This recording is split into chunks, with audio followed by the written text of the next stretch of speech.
Fala pessoal, eu tenho mania de colocar nas minhas redes sociais, na minha descrição de perfil, Twitter, estou bloqueado no Twitter, mas não coloco no Twitter, coloco no Facebook, em toda parte eu coloco que eu me acho, eu me considero, né, dentro da minha vaidade, um pensador livre.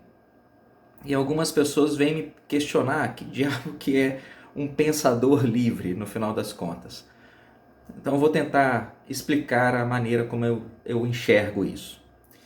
Tradicionalmente, o progresso da mente humana ele pode ser dividido em três etapas.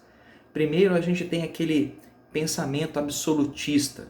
Esse tipo de pensamento é caracterizado pela crença de que o conhecimento, qualquer que seja ele é definitivo.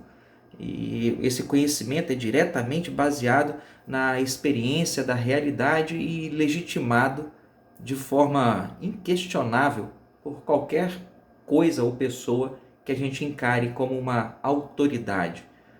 O pensamento absolutista é a forma típica de pensar das crianças. Elas olham para os conhecimentos que os pais apresentam para ela e consideram aquele conhecimento inquestionável. É um conhecimento absoluto. Então as crianças têm um pensamento absolutista.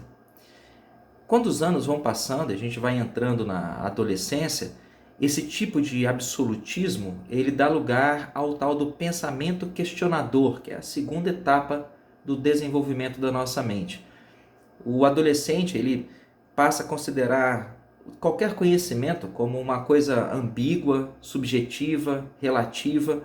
Tudo para o adolescente pode ser escrutinado, torcido e sempre feito com o máximo de impulsividade do mundo, de todas as maneiras possíveis, em todas as oportunidades. Ele questiona. Esse é o pensamento questionador. Finalmente, quando a adolescência dá lugar à idade do jovem adulto, a gente passa para o tal do pensamento convencional, terceiro degrau do nosso desenvolvimento cognitivo. É o pensamento convencional que torna você capaz de avaliar os dogmas de conhecimento que foram oferecidos para você. Você começa a avaliar isso com mais temperança, com mais sabedoria. Mas ainda assim você aceita que você deve obedecer algumas normas de bom comportamento para questionar as ideias convencionais. Você acha que é desejável que você tenha algumas ideias e raciocínios, é bom que você tenha, mas nem todas as ideias e raciocínios devem ser admissíveis, algumas coisas simplesmente não devem ser pensadas. Esse é o tipo de pensamento convencional, terceiro degrau.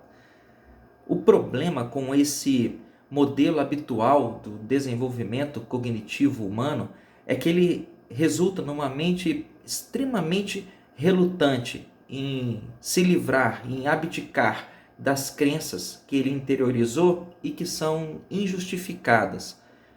Porque esse conhecimento que foi adquirido ao longo dessas três etapas, uma vez que ele é interiorizado, a gente acha que esse conhecimento ele é de alguma maneira sagrado e a gente se sente impedido de ir além das fronteiras que a gente tomou como referências para o nosso estilo de raciocínio. Pouquíssimas pessoas têm disposição para colocar suas crenças em julgamento a partir de uma compreensão talvez um pouco mais racional do mundo. E menos pessoas ainda têm a audácia suficiente para expor as emoções associadas a essas compreensões ao exame da lógica. A lógica é bem impiedosa com as nossas crenças emocionais. Então, em termos bem didáticos, eu poderia falar para você que um livre pensador ele reúne 5 características bem marcantes. Característica 1. Um livre pensador ele tem compromisso com a congruência. Um livre pensador ele tenta se manter sempre atento para as inconsistências no encadeamento dos seus raciocínios. Uma coisa não pode desdizer a outra. Um raciocínio não pode ser incompatível com o raciocínio seguinte. Característica 2. Um livre pensador entende que a sua própria dinâmica mental foi moldada por essa temporalidade. A gente introspecta convenções da sociedade do tempo em que nós nascemos. Até que ponto seus raciocínios são realmente livres dessas convicções temporais. Número 3, um livre pensador ele aceita que todos os argumentos do conhecimento, eles são, como eu disse, inevitavelmente relativos ao contexto social, cultural e histórico. E essas esferas, elas devem ser sempre levadas em conta quando você vai tecer as suas análises dos fatos. Característica 4. Um livre pensador, ele entende que alguns conceitos científicos e algumas tradições não têm condição de ser justificados pelos fatos ou pela lógica. Esses conceitos, eles estão além das fronteiras da razão. E por isso mesmo eles se tornam, em boa medida, conceitos incoerentes, incongruentes e até autodestrutivos. Situação número 5, característica número 5. Um livre pensador, por causa das 4 características anteriores, ele assume a tarefa de revisar e eliminar até onde for humanamente possível as crenças infundadas da interpretação que ele faz da realidade.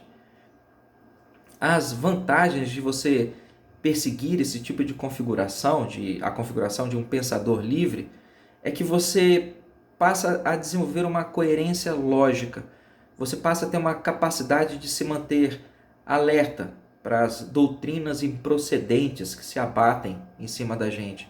E você passa a ter uma habilidade bem especial de reconhecer a compartimentalização do conhecimento.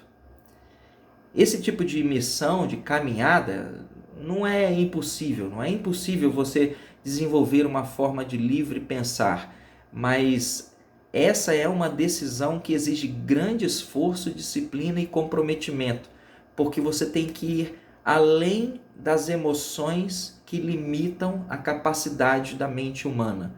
Você tem que optar voluntariamente por empregar essa incrível capacidade que a gente tem de aprender essa, entre aspas, realidade que há, ao invés de você se resignar na ilusão da realidade que você gostaria de estar vivendo. Perseguir o estilo de um livre pensador, perseguir essa ferramenta para examinar o mundo, não é uma coisa impossível, não é impraticável e nunca vai ser perfeita, mas certamente essa é uma missão desafiadora e uma aventura incrível. A única pergunta a ser feita talvez é: você tem coragem? Um abraço.